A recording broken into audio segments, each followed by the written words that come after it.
tertúlia. Meu boa tarde aí para todos e todas. Hoje é dia 12 de agosto de 2011, sexta-feira. O verbete é o 2021. Tem 4 páginas, 47 elogios e 17 máximas. Eu chamo a atenção que o detalhismo tem 13 máximas. O tema é comunicação não verbal. A especialidade é a comunicologia. Quem redigiu o verbete é a nossa veterana professora Mabel, que está ali hoje acompanhada da excelentíssima Rosa Nader. Definição.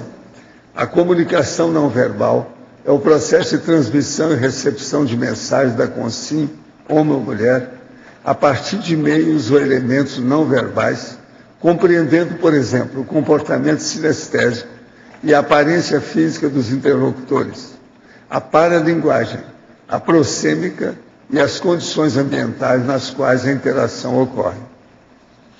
Os grafopensênios não verbais, os gestos corporais simultâneos, a fala potencializando os sinais vocais, a gesticulação oportuna diminuindo o número de frases e palavras, a linguagem corporal revelando os processos mentais não articulados na fala, as mudanças posturais dos interlocutores indicando troca de assunto ou novos estágios de interação, os marcadores cinéticos e ou paralinguísticos na comunicação interpessoal.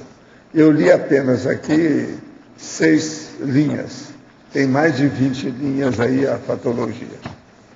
O fenômeno da retrocognição desencadeado pela auto e ou heterogestualidade, quer dizer, do gesto. O histrionismo. Agora, na acabativa, aqui nós temos a remissologia e 5 que eu destaco no meio de 15. A mimia, autoexpressão, expressão facial, força presencial e qualidade da intenção. Frase enfática. A qualidade da comunicação não verbal revela o nível de harmonia íntima, domínio holossomático e coerência evolutiva pessoal alcançados pela consciência na jornada da autoevolução. Você já estudou os efeitos da comunicação não verbal pessoal? Sabe empregá-la de modo evolutivo? Questionamento. Por favor, tenho 37 anos, sou casado e tenho 2 filhos pequenos. O senhor acha que a idade é um limitador para uma mudança de carreira? Não. Pode mudar, qual o problema? Hoje todo mundo está vivendo 100 anos. 37, você está com 1/3 do seu ano, sua idade. Pode mudar, qual o problema? Já está a hora, está na bica. Outro. Sou de Campo Grande, Mato Grosso do Sul, e por algumas vezes tive as sensações de paralisia que antecede a chamada projeção de consciência, tendo inclusive sentido o estado vibracional e a projeção efetivamente. Porém, pela euforia da situação, acabei voltando ao corpo físico. Qual a sua opinião na condição de médico e projeciólogo a respeito das afirmações da neurofisiologia de que as sensações das experiências fora do corpo, de experiência de quase morte, pode ser reproduzida com estímulo na região tempo-parietal do cérebro? Olha, tudo é possível repetir com sugestão, hipnose e lavagem cerebral. Vai devagar. Agora eu quero ver a pessoa fazer a experiência mesmo e fim de papo. Qualquer coisa a gente manda a pessoa para aquele lugar. Ou seja, a holoteca, precisa de ler mais. Outro. Apesar de existirem os marcadores verbais expressando os aspectos não verbais da linguagem da internet e a presença dos emoticons, que é a penúltima linha da fatologia da página 27, muito da comunicação não verbal foi perdida. Houve aproximação de pessoas e povos distantes, mas também o distanciamento em termos de linguagem corporal. Como recuperar essa perda que ocorreu com a existência da comunicação online, praticamente onipresente hoje? Essa perda é uma perda, vamos dizer assim, mais ou menos, né? Porque você ganha no número de pessoas que você contata. Então, até certo ponto, a internet, apesar de todas as bobagens que existem, e vamos dizer assim, de uma certa perda de tempo que existe também nos MSNs, né, que a pessoa fica o tempo inteiro ali conversando, ela ajuda no sentido de conectar povos, né. Por outro lado, a pessoa não pode também ficar tão reclusa a esses canais de comunicação, porque aí realmente ela começa a ficar com a doença da internet. E ela é uma espécie de um autismo social que ocorre, é um paradoxo, né? Mas ela se comunica com muitas pessoas, mas ao mesmo tempo ela tem um autismo social em função desse encarceramento dentro da internet. Então o que eu acho que a gente tem que fazer é saber lidar com a tecnologia. A tecnologia, em tese, ela veio para ajudar e não para atrapalhar a vida. O que acontece é que, às vezes, a imaturidade das pessoas faz com que a gente não saiba usar essa tecnologia. Mas eu penso que, com o tempo, nós vamos adquirir, vamos dizer, uma certa experiência nisso, inclusive os pais, para poderem educar os filhos não só na base da tecnologia, mas na base da interação com mais pessoas, né? A gente vê hoje, por exemplo, eu dou aula na faculdade, já está chegando jovens que realmente eles têm muita dificuldade de comunicação, mas eles estão se comunicando o tempo inteiro com os aparelhinhos deles, na sala de aula. A sala de aula é um exemplo prático. Eles não falam, eles não se expressam verbalmente, mas eles expressam digitalmente, né? Então aí você tem que tirar aquele aluno daquela condição para ele retornar para uma realidade social. Eu acho que isso, com o tempo, a gente vai aprender a lidar com essa tecnologia aí. Há pouco tempo comecei meus estudos sobre a conscienciologia e tenho assistido às tertúlias quase todos os dias. Recentemente li o manual da TENET e estou trabalhando com EV, pois pretendo iniciar essa tarefa com segurança, discernimento e responsabilidade. Os amparadores nos preparam como estagiários, nos guiando quando estamos dormindo nessa tarefa energética, antes de assumirmos esse compromisso diário. Como sabemos se já estamos preparados para iniciá-la? Só podemos começar a TENEP depois de sabermos fazer a projeção consciente? Não, você pode começar quando você achar que você está com disposição para isso. Agora, lembrando o seguinte, isso é para o resto da vida. É o maior compromisso que você pode assumir. Isso é que você tem que levar em consideração. Agora, os amparadores ajudam antes, durante e depois dos processos da projeção. Tudo isso acontece. Vai com calma, estuda, está no caminho, vamos por aí. Outra coisa, sua idade não quer dizer nada. Todo mundo está vivendo 100 anos. Quando, há 3 dias atrás, perguntei sobre o meu filho de 11 anos que vê consciência, ele tem medo, apesar de fazer EV. O senhor disse que ele se sentia assim porque ainda estava sozinho. Quando se refere sozinho, é na companhia de algum amparador? Pode falar mais alguma coisa para eu ajudar nessa idade? Ele vai às aulas de conscienciologia aqui em Portugal e aos exercícios de bioenergia. Olha, vê se der apoio para ele precisa de companhia para dar força para ele, isso aqui é o ideal. Nessa idade ele ainda não está ainda fixado com as coisas, então é bom para olhar. Gente, aqui ó, o nosso amigo, sabe, que está aqui presente, que é o Antônio Leon, o professor que está ali, trouxe esse livro, Estratégia de THS. Treinamento em Habilidades Sociais. Isso é uma antologia organizada pela Mônica Portela. E o capítulo 4 participa ali, ó, e foi escrito também pelo Antônio Leon, que é o nosso amigo. É muito interessante isso aqui. Inclusive eu vou levar para a Graça, não sei se ela já viu, porque esse livro acabou de sair agora. Sabe? É novo. Agora, outra coisa. Nós temos aqui La Biographie Universelle Dictionnaire Historique de Monsieur Defender. Entende? Agora, isso foi publicado em 1848 e a nossa amiga Cassandra com a Solange andaram tirando a cópia de todos os volumes, sabe? Então, todos aqueles volumes são. Um dicionário enciclopédico, dicionário histórico. Agora, gente, até 1848 tem tudo quanto é gente grandona aqui. Então, muitos de vocês estão aqui nesse dicionário. Então, é um álbum de família. Você está entendendo? Estudo da família, histórico da nossa família. A verdade nua e crua é essa. que até 1848 é muita coisa. Hein? Ele vai ficar lá no holociclo para ser pesquisado. Foi tirado tudo na base de cópia. Vocês vão ver como é que é. Mas dá para ler direitinho tudo. E qual a pista? Hein? Qual é a pista para a gente se identificar? Isso aí é bom você perguntar para a professora Lucy. É mesmo? Ai, tá bom. A pista é com ela, não é comigo, né? Tá Quem certo. sou eu, prima? Tá bom. Entende? Agora, ó, tem que pegar a pista principal, é o chamado megafoco. Olha por aí. Pois é, não, depende da tendência, né? Agora, aqui tem meus familiares, todos aqui, da minha família universal, a chamada família consciencial, tem um monte de meus membros da minha família ali dentro. Essa aí é muito interessante, é um livro de casa, está entendendo? É tudo familiar, é só olhar. Agora, é muito bem feito esse dicionário, muito bem feito. Você está vendo que não é só você que escreve essas coisas, tem mais Imagina. gente. Pode falar. Abel, sobre esse assunto, inclusive na parafatologia, página 28, você pode comentar a última frase? É o fenômeno da retrocognição desencadeado pela auto e ou heterogestualidade. Eu tive experiências nesse sentido, inclusive dando aula.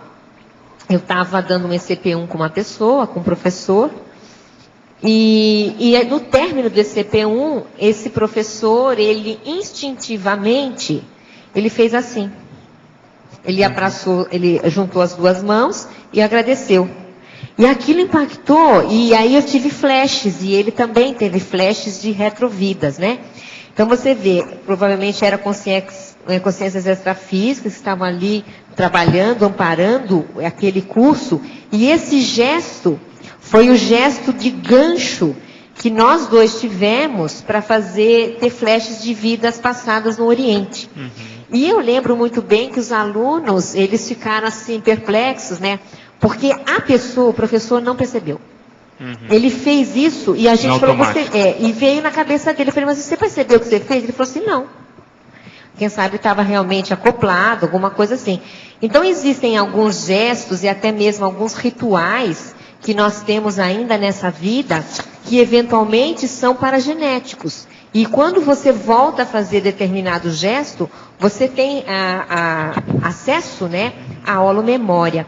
Eu me lembro, por exemplo, o professor Valdo contando daquela retrocognição que ele teve na Grécia, em que ele tinha uma mesa de trabalho e que ele percebeu que ele trabalhava ali com tudo organizado, muito similar ao que ele trabalha hoje.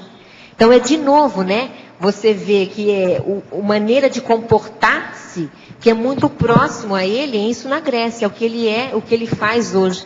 Então, se a gente ficar um pouco mais atento para esses nossos maneirismos, ou essas nossas tendências corporais, a gente pode ter noções do passado, né? Teve, inclusive, ontem com a Cristina Vicentim, né, quem estava na tertúlia, que estava comentando que ela tem um porte, né? Da francesa, ela tem um jeito, ela tem uma cor de pele, isso tudo de novo, né? É o gesto ou o comportamento somático de paragenético. E tem coisa que a gente tenta esquecer, você não consegue. Há 2 gestos chineses que eu fazia, que com o tempo que eu vi que era o processo chinês. Por exemplo, o chinês nunca entrega uma coisa séria assim. É com as 2 mãos. Eu tinha esse processo. Outra coisa, depois eu cortei. Outra coisa, depois que você toma qualquer sopa, qualquer coisa, você dobra de cabeça para baixo a colher. Eu tinha isso e não sabia que o negócio era. Aquilo era coisa minha do passado. Então você veja bem, aquilo ficou. Agora é interessante, porque gente, aquilo na hora fica... que você toma, você pega a colher e faz assim, vira, mostrou que você já acabou. Agora é interessante, professor, a gente entender, porque isso é um hábito totalmente mesológico.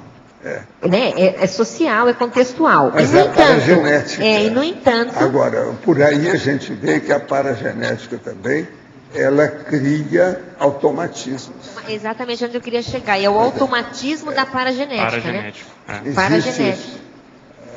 Ela cria automatismo. E isso é neutro, né? Não é Ele é nem neutro. positivo nem negativo necessariamente. Ele é neutro, porque você tem alguns maneirismos que, no caso, são os doentes, os patológicos, né? E que a pessoa também traz do ponto de vista paragenético, né? Então, ele é neutro, realmente, depende da manifestação propriamente dita. E eu acho muito rico estudar isso, porque é uma coisa subliminar, às vezes, que não é exatamente evidente para quem não tem olhos para ver. Então, você tem que ter olhos Agora, para... o problema mais sério aí também é aquilo que eu estava até escrevendo essa noite, andei escrevendo lá, 2 verbetes para o dicionário, que é a sociosfera e a parasociosfera, que é justamente o processo da mesologia, O quê? que é o holopensene. Que é o holopensene. Agora, hoje o nome que eles gostam de usar é sociosfera, que é a sociabilidade, é onde começa toda a interação dimensão, né? entre as pessoas. Agora, não existe a outra palavra que eu criei, né? Que é a parasociosfera. Então, eu criei o processo da parasociosferologia. Entendeu? É a dimensão da interação, né? É interessante. Agora, coloquei uma série de dados sobre isso lá, para dar uma ideia, né, inicial da situação, como é que é. Agora, professor, nesse sentido... Um é o reflexo no outro, você está entendendo? A sociosfera e a parasociosfera. Agora, nesse sentido que a gente está falando dessa automimese paragenética, ela vai se perpetuando na holomemória, e aí a gente de novo traz um soma diferente, numa mesologia diferente, e aquilo se Sei, mas impõe. Como é que é o isso? processo todo antigo, ele é mais forte. Aí depende da pessoa. E outra coisa, a maior prova que o negócio é mais forte é que quanto mais lucidez você adquire, mais isso permanece. Isso é o motivo, por exemplo, que o serenão não esquece dessas coisas, ele não perde a lucidez do período fetal. Entende? Então a paragenética é que se impõe. Por exemplo, uma pessoa que não tem boa retrocognição, ela tem uma paragenética fraca. Isso é a maior prova, não tem saída para isso. Isso faz sentido quando a gente pensa no banco de dados. Você não pode esquecer os bancos de dados que você já tem. Você tem que partir dali. Agora, o maior evolução banco de dados que existe é dentro de você. Que é a paragenética. Agora, o processo é a recuperação daquilo que eu chamo dos megacons, os cons mais avançados, da lucidez. O que falta para a gente é justamente isso. Agora, por exemplo, a recuperação dos megacons. A ideia da pessoa ter noção dos holopensenes dentro dessa parasociosfera. O processo da holomaturidade nessa vida. Depois, por exemplo, que a pessoa passou da meia-idade, fixou. A tendência aí é diminuir os conflitos cada vez mais, até acabar tudo. Então, por isso que a maturidade, depois dos 50, dos 60, a gente sabe que isso é uma minoria que chega lá. Então, aquela pessoa, por exemplo, que é o avô, a vovozinha que todo mundo gosta, a avó de todo mundo, sorridente, que fala, que não tem conflito, entendeu? Isso é uma minoria, mas a tendência é essa, a evolução é isso. Então, chegou numa certa idade, a gente tem que perguntar para a pessoa, você é o avô de todo mundo ou é você uma casca agora que ninguém quer chegar perto, tem medo de você? Por aí a gente vê o processo. Então, o conflito talvez seja o padrão de medida, a unidade de medida, a anticonflitividade. Nesse caso, tudo aí. Agora, todos esses fatores, eu falei alguns, todos os outros entram nisso, para chegar na anticonflitividade. Anticonflitividade. Hein? Da anticonflitividade. Anticonflitividade. Todos eles entram. Hein? Qual é a unidade de medida da anticonflitividade? O processo de você ter toda essa reunião de condições. Entendeu? A anticonflitividade praticamente é a unidade medida dessa condição evolutiva. Isso é uma coisa mais do que óbvia. Agora, vocês têm que começar a pensar nisso. Agora, você veja, eu algumas vidas já pensava nisso. Por isso que eu sou encasquetado com essas coisas do processo extratismo. Entendeu? Por isso que eu comecei a ter retrocognição e falando, não, eu quero estudar isso aqui por causa Isso que eu chamo hoje, que nós chamamos a fenomenologia, parafenomenologia, o parafato. Isso é um processo seríssimo, a parafatuística da história. Entende? Agora, vocês, o caminho é esse. Quanto mais vidas vocês vão ter agora pela frente, mais isso vai ficar acentuado, óbvio. E vamos dizer, vai clarear tudo. Tudo vai ficar mais racional, mais lógico, mais explícito. E outra coisa, vocês vão começar a ter mais paciência, porque vão abrir mão. A maioria das pessoas não tem paciência porque não abre mão das coisas. Vocês já raciocinaram sobre isso? A maioria aqui esquece isso. Mas você está falando paciência com tudo, com todos? Como é que paciência é Com o essa? mundo, com o cosmos. Você abre mão. Não interessa mais, eu vou morrer? Acabei. O que é que tem? Ninguém morre. Qual é o problema? Ah, o vulcão explodiu? Não diga. Qual a cor da lava? Você está entendendo? É aquele negócio do avião lá, com a Graça e o Eloy. Mesma coisa. Aqui no ar. Isso não tem assim grande façanha, ou isso não é um feito, isso não é um prodígio. Não. Isso é uma coisa natural. É a vida. Do jeito que a gente respira. Mas então, Tânia. Parabéns pelo verbete. Obrigada. Ah, muito bom. Logo no Uma começo. grande novidade. Na fatologia, no começo da 5ª linha, fala desses marcadores cinéticos. Ou paralinguísticos, né? Ou, quer dizer, um e o outro, paralinguístico. Primeiro, a paralinguagem, ela é a linguagem dos sons, né? São todos os sons ou entonação de voz que você imprime na hora que você vai passar alguma comunicação verbal. Só que esses sons ou essa entonação, ela faz parte do não verbal. E os dois, eles se combinam, né? A gente usa a linguagem verbal, mas com uma determinada entonação para a gente passar a mensagem que se deseja. Isso é paralinguagem. Marcador cinético, em termos de comunicação não verbal, é todo gesto sincrônico à fala. E que funciona para quê? Para reforçar o que está sendo dito ou para antecipar o que se vai fazer, o que se vai falar. Então, os marcadores cinéticos e os paralinguísticos, eles são sincrônicos à comunicação verbal. E eles, vamos dizer, enfatizam, ajudam, reforçam a fala. Por exemplo, eu estou falando aqui, eu estou fazendo esse gesto aqui, ó. Eles reforçam. Normalmente, o marcador cinético, ele recai justamente no ponto mais alto da sua fala. Então, eles reforçam, olha, então a gente faz isso naturalmente. E é uma maneira da comunicação verbal enfatizar a não verbal. E aí você enfatiza o que você, enquanto comunicação, deseja que se sobressaia. E também fica marcado, hoje tem né? uns que são terríveis. Um deles é esse, ó, apontar para a pessoa. Agora tem outro que é assim, ó. Agora tem um que é meu. Que é o banana técnica.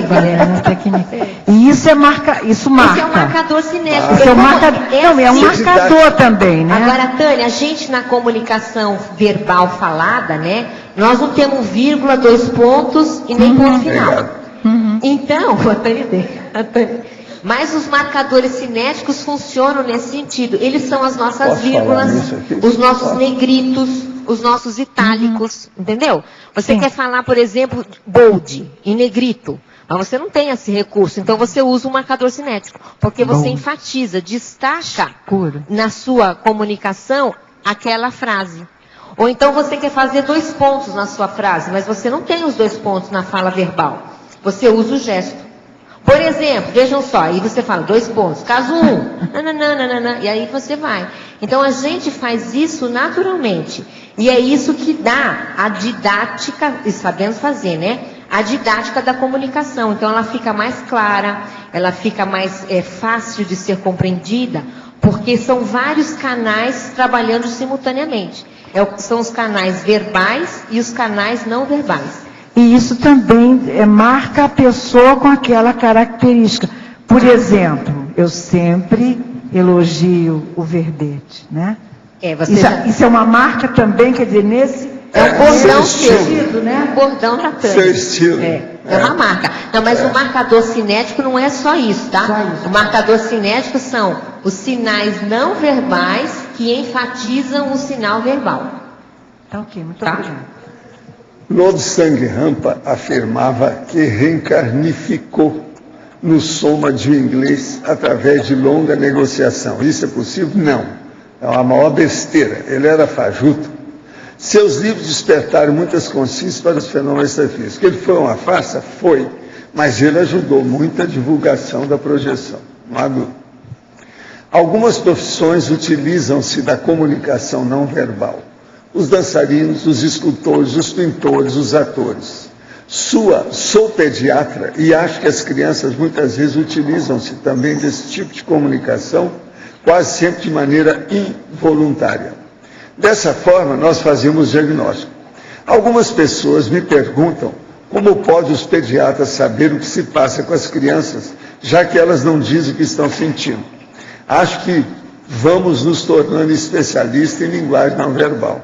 Como melhorar essa arte? Antes de iniciar meu dia de trabalho, sempre dirijo algum pensamento a meus amparadores. Isso ajuda.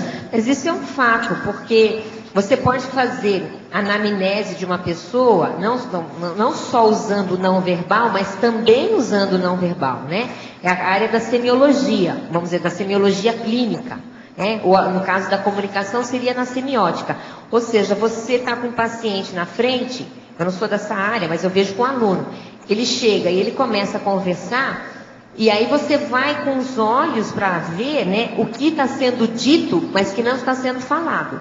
Então, os gestos, o comportamento visual, as mudanças de postura ali naquele ambiente. Então, acho que o terapeuta deve usar muito isso, né, para fazer essa anamnese. Então, a comunicação não verbal, ela é rica nisso. Claro que ela não é 100%, até porque ela é multissigna, né? Ela tem muitos signos e tem muitas informações simultâneas. Mas, com certeza, ela ajuda você a fazer uma leitura daquela pessoa que está ali. E em crianças, isso ainda é mais forte, porque a criança não tem a comunicação verbal ainda totalmente fundamentada. Ela tem dificuldades, ela tem falta de vocabulário, ela não sabe expressar muitas vezes o que ela está sentindo. Mas o não verbal dela, como é instintivo nesse caso, vai falar por ela, né? Ela não vai precisar falar por palavras.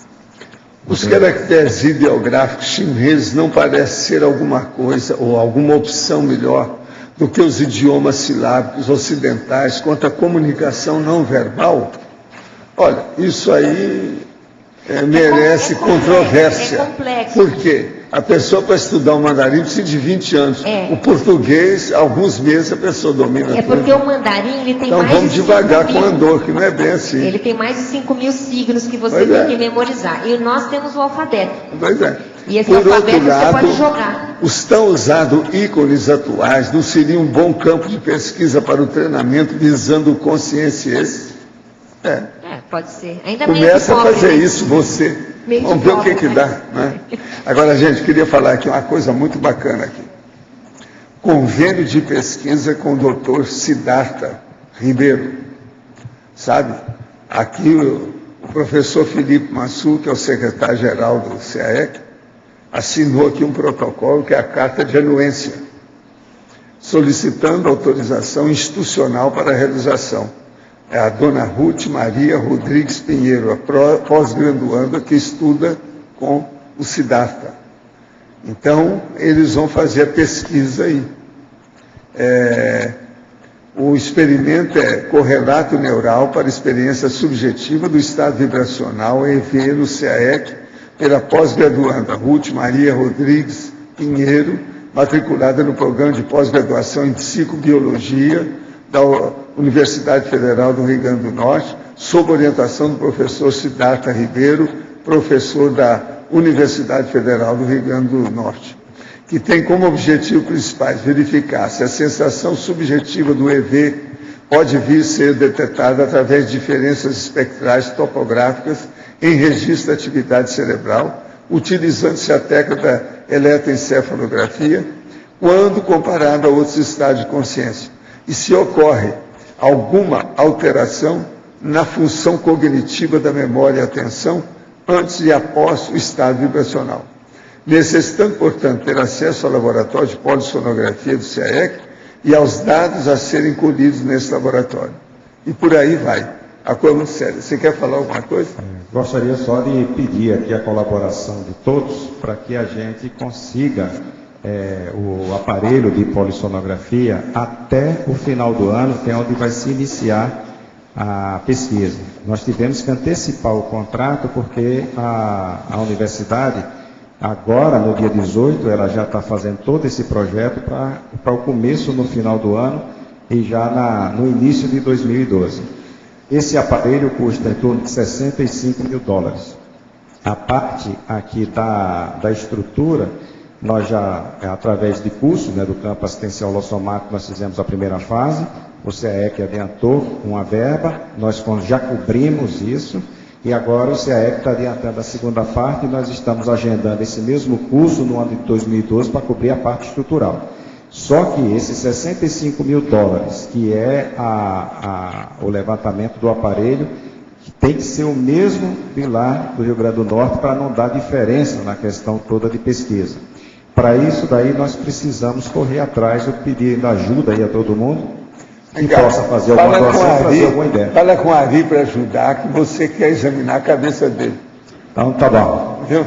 E quem tiver mais alguma ideia para isso e também quiser fazer algum tipo de doação, esse aparelho está sendo doado para o laboratório de ectoplasmia, mas vai ser, vai ficar com o nome do CAEC. Então esse aparelho vai ficar aqui com o CAEC, tá certo?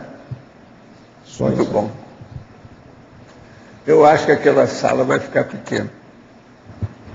Eu falei isso quando eu fui lá no primeiro dia. Lidar, primeiro, vai aos poucos. Primeiro a gente criar um ambiente já prático da questão toda de pesquisa. E não pode estar assustando o passarinho, se fizer uma coisa muito grande, assusta. Perfeito. Tem que ir devagar, está tudo certo. Mabel, na 8ª linha, na fatologia, de baixo para cima, no final, deixa eu ver aqui, o papel dos atos não verbais na anaconscienciocinese. Você poderia falar sobre isso? É justo o que a gente comentou, é da anamnese consciencial, né?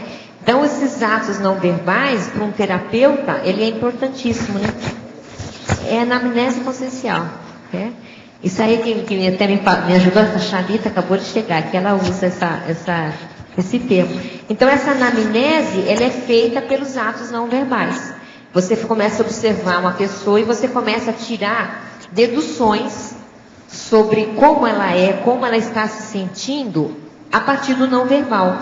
Claro que junto com o não verbal, gente, vem o energético, né? A gente está falando aqui, o título do verbete é comunicação não verbal. Mas tudo isso está envolvido no processo bioenergético e parapsíquico da pessoa, né? Olhar todos esses sinais é que vai te facilitar ter uma anamnese, vamos dizer assim, mais específica, mais definitiva daquela condição, né? Fora os insights dos amparadores, e aí todo tem um amparo de função nesse sentido. Mas o não verbal ajuda aí, é um canal a mais que a gente pode usar para fazer esse tipo de heteroconscienciometria. Abel, na página 29, antagonismologia, você pode comentar o primeiro e comentar no seguinte sentido: quando que a espontaneidade pode ser mais calculada, feita de caso pensado, dentro do tema do verbete?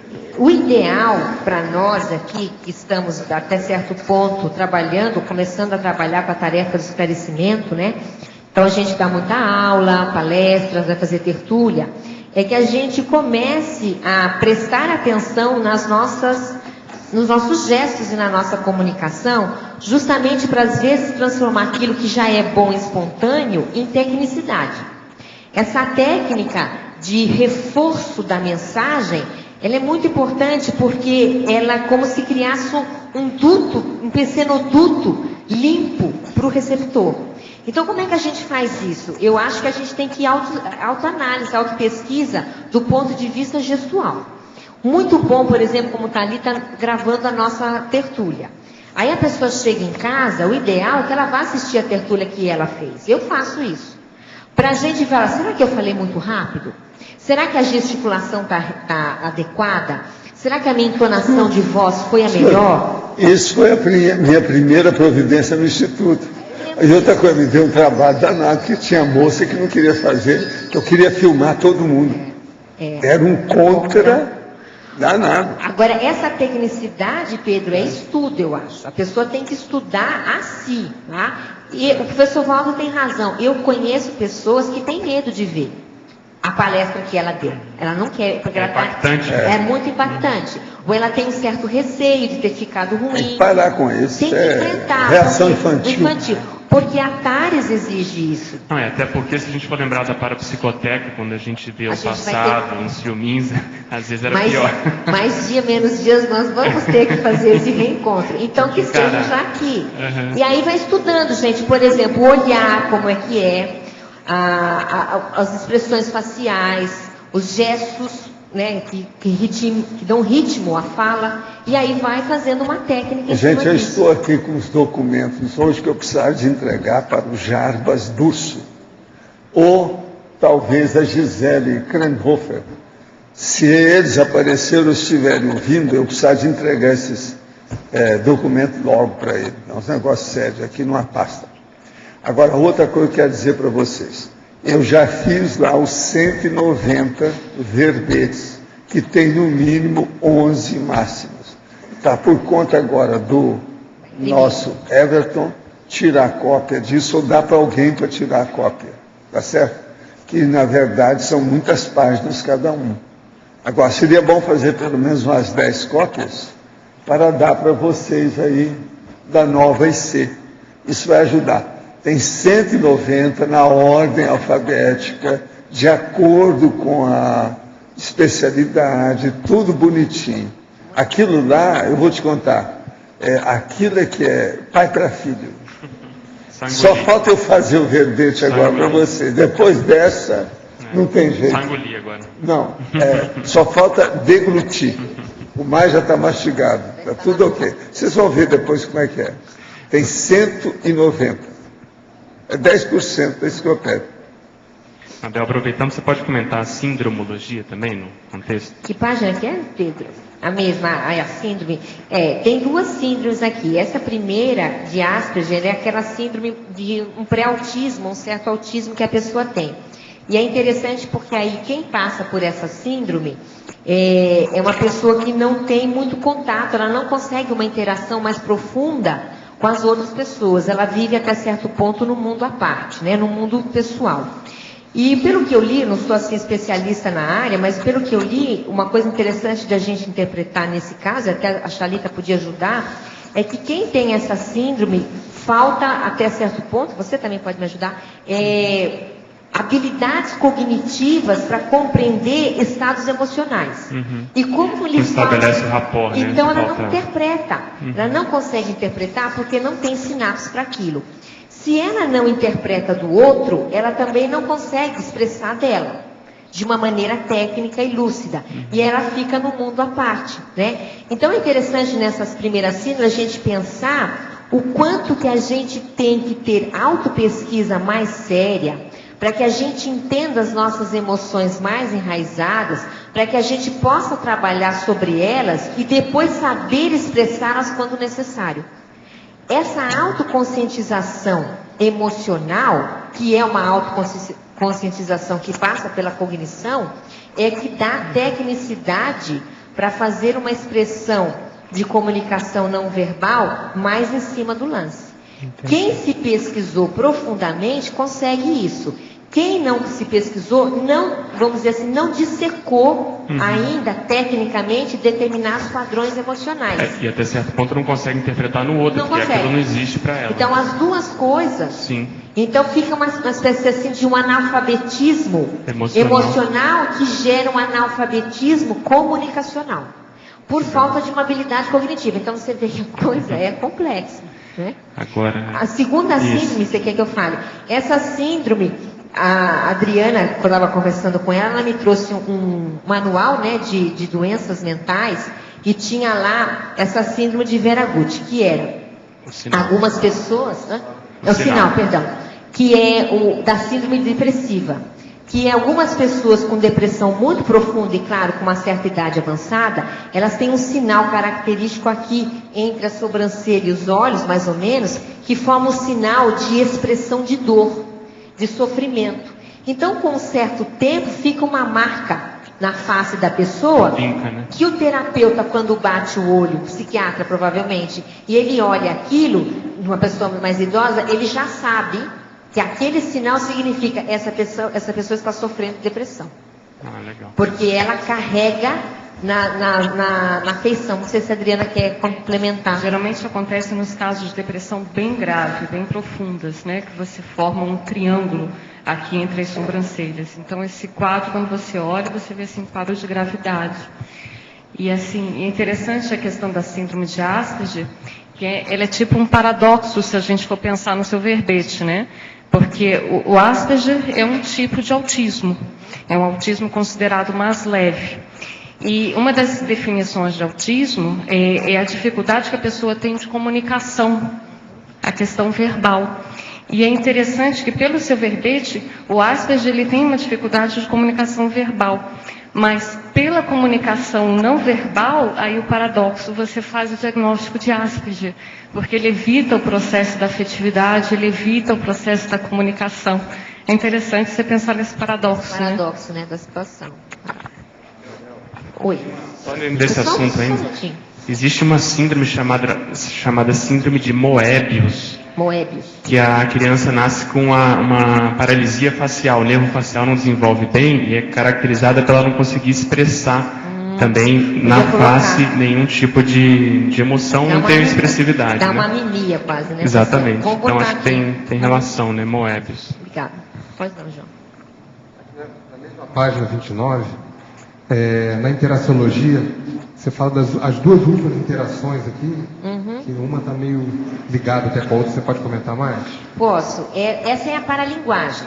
É a paralinguagem funcionando, enfatizando ou até distorcendo a linguagem. Então, por exemplo, vamos colocar a segunda interação. Ó, a interação, entonação de voz negativa, palavras positivas, denotando sarcasmo, ironia, raiva e insatisfação. Então, a pessoa fala assim, ficou ótimo. Ficou ótimo. Então você vê que não está nada ótimo. As palavras são positivas, né? Mas a entonação de voz, a paralinguagem, a expressão do corpo nega. É o caso daquele homem que pergunta sobre os processos, conversando com a mulher. Aí ele fala assim, eu te amo. E quase dá um tapa. Então, isso é dois canais que se contradizem. O canal verbal diz uma coisa e o não verbal diz outra, tá? E o inverso também é verdadeiro. Você fala, você gostou disso aqui? Você fala, isso aqui tá um lixo, né? Vamos falar a verdade, tá um lixo. Então você vê, são palavras negativas, mas que dependendo da paralinguagem, você sabe que a pessoa está brincando. Que ela está tirando, né? É um sarcasmo, uma ironia leve até. Então esse jogo a gente faz o tempo inteiro, entre comunicação não verbal e comunicação verbal.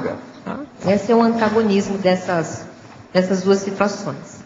Minha mãe namora um senhor há 8 anos. Ele é casado. E sua esposa, além de ter problema psiquiátrico, é macumbeira. Meu irmão e eu já fomos vítimas da macumba dela. Como ajudar minha mãe e meu irmão? Eu acho que tem que abrir o jogo, né? Expor toda a situação, se for possível, né? Expor a situação aí e ver o que é que faz. Essas coisas todas. E outra coisa, quem tem estado vibracional, a macumba não pega, depende de você, por causa da vontade, tira fora. Agora, se você ficar sensibilizado com o processo, qualquer bobagem que vem de lá, pega. Desde criança tenho muita simpatia e familiaridade pela Alemanha. Já tive visões e flashes de coisas que nunca tinha ouvido falar, e ao pesquisar vi que existiam. Um exemplo foi o local onde estava escondido o ouro de Hitler. Logo depois começou a passar o assunto na TV. Sempre sonho com algo nazista e como se estivesse em guerra.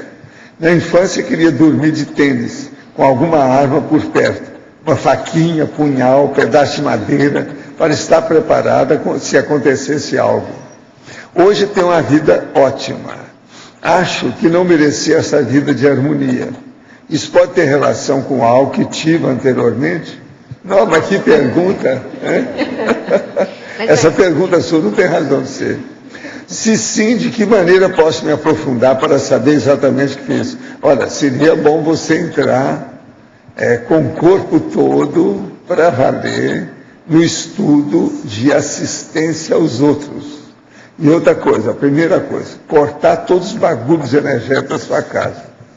Agora, isso aí mostra o quê? Que você foi nazista mesmo. Cuidado com isso. Viu? Lembre-se, lá na Alemanha tem até cartilha dos neonazistas, explicando tudo como é que eles devem agir. Isso é hoje, de hoje. Eu mostrei aqui a cartilha, nós temos ela aí. Esquece isso, corta fora. E outra coisa, acaba com o belicismo, com a belicosidade. Dá um jeito nisso o mais depressa possível. Agora, esse é um caso da paragenética no comportamento não verbal. É isso. Total. É total. Total.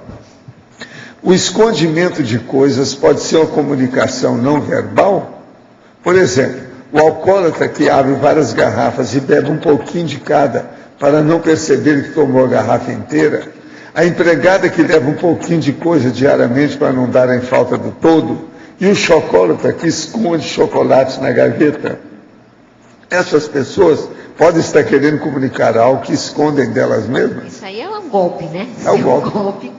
Golpe terrível. Ela, na verdade, é uma maneira de você camuflar uma deficiência, um trafar ou algo que você está fazendo errado, né? Mas o não verbal, né? Nós deixamos vestígios de atos. E os nossos vestígios falam. A coisa mais séria que tem aí é a doméstica que leva um pouquinho de cada coisa cada dia. Para não sentir Mas falta. coisa é o seguinte, é a hora que ela tira uma peça da patroa. As mulheres geralmente guardam isso tudo. Aí dá um problemão. Eu já vi na minha vida uma dúzia de casos desse. Então, aquela peça íntima que é seríssima que sumiu. E a dona sabe. Então aquilo, a pessoa no meio daquele monte de roupa, ela pensa que aquilo ninguém vai ver. Isso aí é um perigo. Então, doméstica, às vezes, de alguém instruí-las, ó, cuidado, né? Agora, para você, a verbetógrafa, como separar ou diferenciar a conscienciometria da leitura fria? Não sei como. Para mim é a mesma coisa, né? O ideal da conscienciometria é ser uma leitura fria, no meu ponto de vista, no sentido assim, nua e crua, de você analisar racionalmente, friamente a própria condição ou a condição do outro. Diretamente da Sibéria. Diretamente da Sibéria. Esse é o ideal. A leitura fria, ela é, do ponto de vista racional, ela é o ideal. Agora, se começa a entrar muitos processos emocionais, provavelmente isso vai macular a capacidade de raciocínio, vai distorcer e vai ter distorção cognitiva. Então você não enxerga exatamente o que é, justamente porque o processo emocional, ele camufla, ele distorce, ele atrapalha. Então o ideal da autopesquisa, seja ela auto ou hétero, né, é ser frio, é ser racional.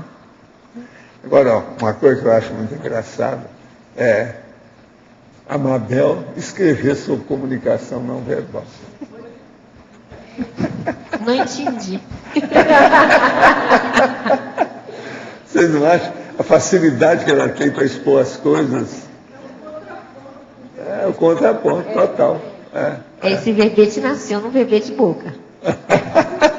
Ele é filho do verbete. É uma consequência natural um do outro.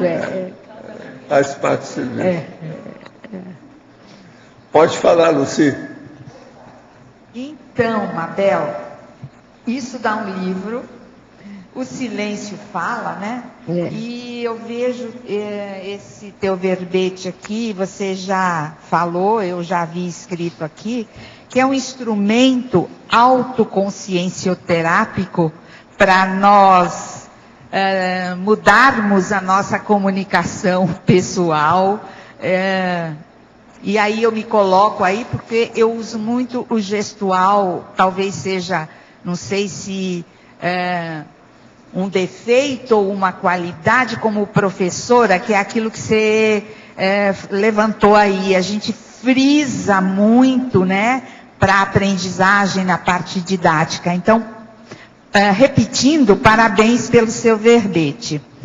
E na página 28, efeitologia, Eu gostaria que você ampliasse, dissecando um pouco o primeiro. Os efeitos da matriz cultural na comunicação não verbal dos integrantes de específica etnia. Isso tem muito a ver realmente com a cultura de determinado grupo, né? Então, a gente estava comentando aqui dos chineses, ou dos orientais de maneira geral, que eles têm certos rituais de corpo que fazem parte da cultura deles. E outra coisa, certos rituais de olhares, né? Então, você não pode olhar firme, você tem que olhar para baixo. A própria linha muçulmana tem as mulheres que têm certas posturas corporais que elas têm que ser seguidos. Então, a gente tem que entender um pouquinho dessa cultura globalizada, né? Para entender certas etnias. E elas têm certos códigos intragrupais, melhor dizendo, né? São códigos intragrupais que fazem parte da cultura que elas carregam. E eu acho isso bem interessante para a gente entender o holopensene de um grupo. Porque se você estuda esses códigos sociais de determinado grupo, você entende os valores daquele grupo. E com isso você entende o holopensene daquele grupo específico. Eu acho isso bem interessante para a gente fazer um estudo sociométrico, sociológico ou parasociológico, né, dessas diversas tribos que existem no mundo. A comunicação verbal ajudaria nesse sentido. Não sei se ficou claro aí, Luci. Sim. Ficou claríssimo. E uma outra pergunta. Tem aquela questão assim, que devido à amizade, afinidade, outras dades aí da vida, em que a comunicação do olhar de uma pessoa para com a outra, não precisa falar nada. Um pensa, o outro já entendeu, né? Como é que você vê isso? Eu acho que isso acontece muito aqui, eu falei aqui no sinergismo, 1, 2, 3, o quarto sinergismo, né, o último, tá assim, o sinergismo comunicacional entre os integrantes da dupla evolutiva. Isso acontece, isso que você está falando, acontece muito em casais, né? Depois de um certo tempo de convívio contínuo, não precisa se falar muita coisa para você passar a mensagem. Um único olhar já é um texto inteiro, né? Já é uma enciclopédia. Então, o olhar diz muito, e o comportamento visual, ele é muito sério na comunicação não verbal. Inclusive, o comportamento visual, ele pode ser completamente incoerente com a fala. E pode dar muitos níveis de antipatia, dependendo de como você usa os olhos, na hora que você está interagindo com a pessoa.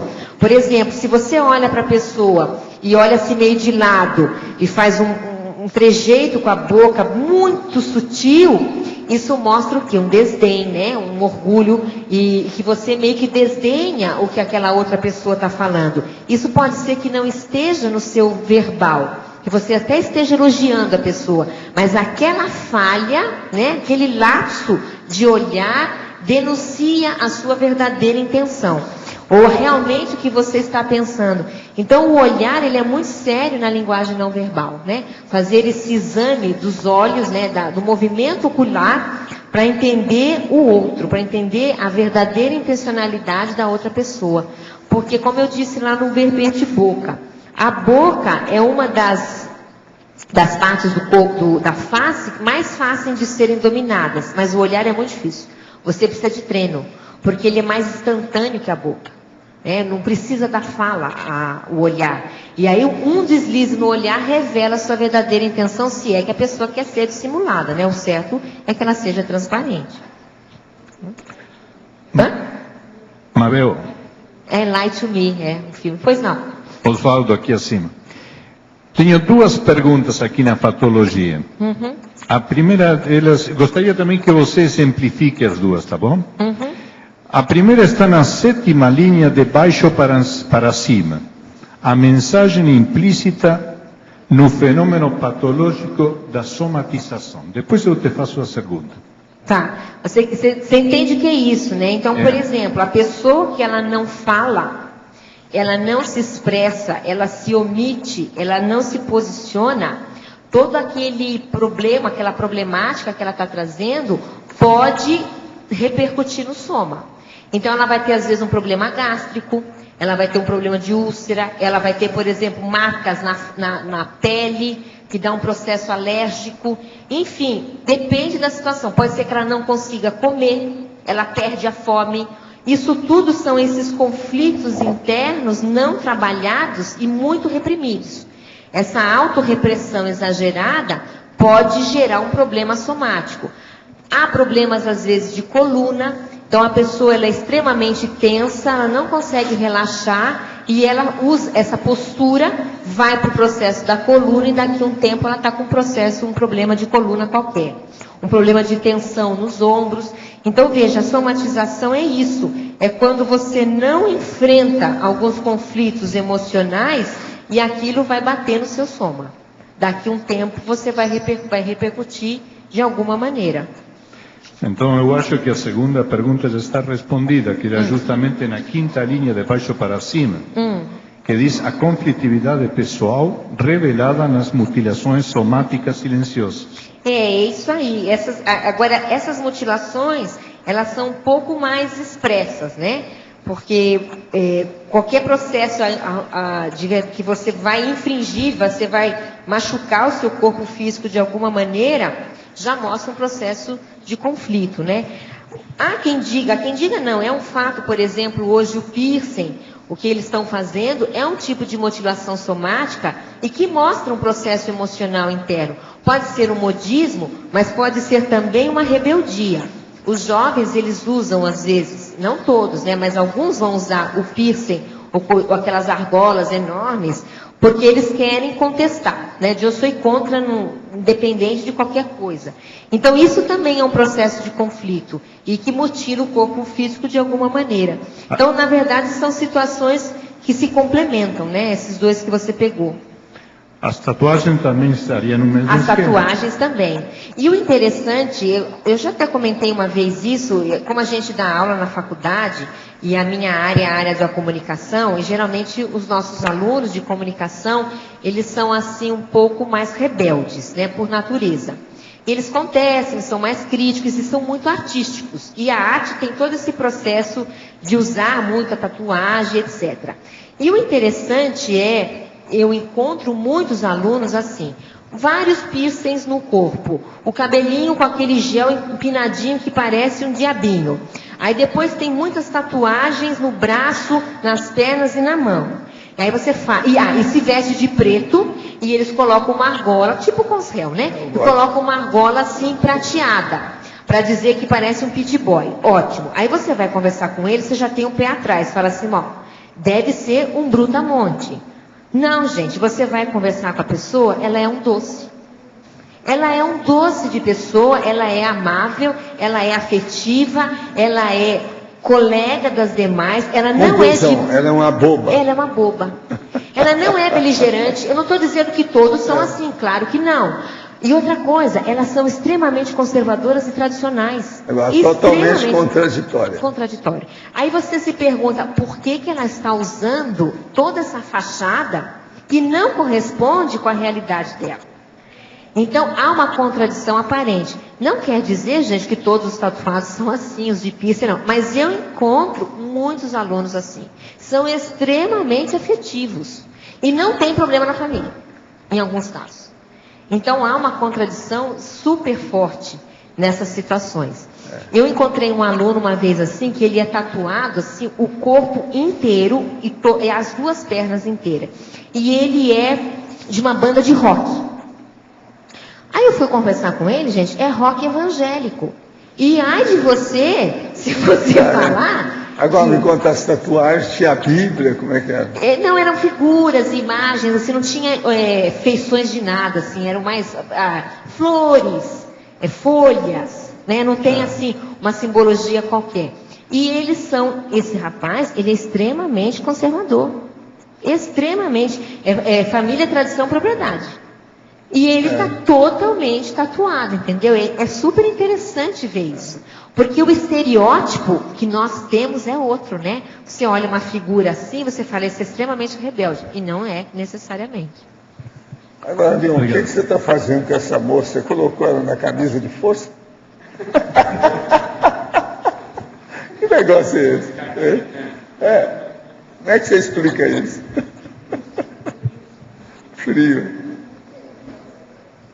Mabel. Pois não. Sétima linha de baixo para cima da patologia. O papel dos atos não verbais na anaconscienciocinese. A gente conversou, que é na anamnese consciencial, ou seja, todo o comportamento corporal, o gestual, a paralinguagem, o comportamento ocular, as expressões faciais, que vão dar indícios ou facilitar a anamnese do outro. Então, você vai fazer uma análise conscienciométrica da outra pessoa a partir desses códigos não verbais. Tá? Essa anamnese. A gente comentou aqui antes de você chegar. Mabel, na tecnologia, as técnicas conscienciométricas, as técnicas gestuais do desassédio. As técnicas gestuais de heterodesassédio. Essas técnicas, bom, primeiro, antes de falar da técnica, a gente sabe que a energia, você não precisa estar próximo para trabalhar com energia com alguém, você pode trabalhar à distância. Sabe-se também que você não precisa movimentar o corpo físico para poder mexer com as energias, você pode estar paradinho. No entanto, numa interlocução de desassédio, onde é necessário uma ênfase maior, vale a pena você trabalhar a energia e, eventualmente, você fazer algum gesto que pontue o seu posicionamento e que posicione a sua condição de desassédio da condição. Então, por exemplo, o professor Valdo, ele tem uma técnica, vou usar o seu exemplo, que na hora que a coisa meio que ferve, ele fala alto e faz assim, e eu já disse isso, e ele bate na mesa. Agora, tudo aquilo potencializa o processo da energia. É o histrionismo e vem energia. E outra coisa, alguma coisa eu vou falar e com sotaque de pessoa. Então, você entende? Então, veja, aquele gesto, ele meio que chama a pessoa. Então, onde eu estou, entende? Dá um baque. Há um baque.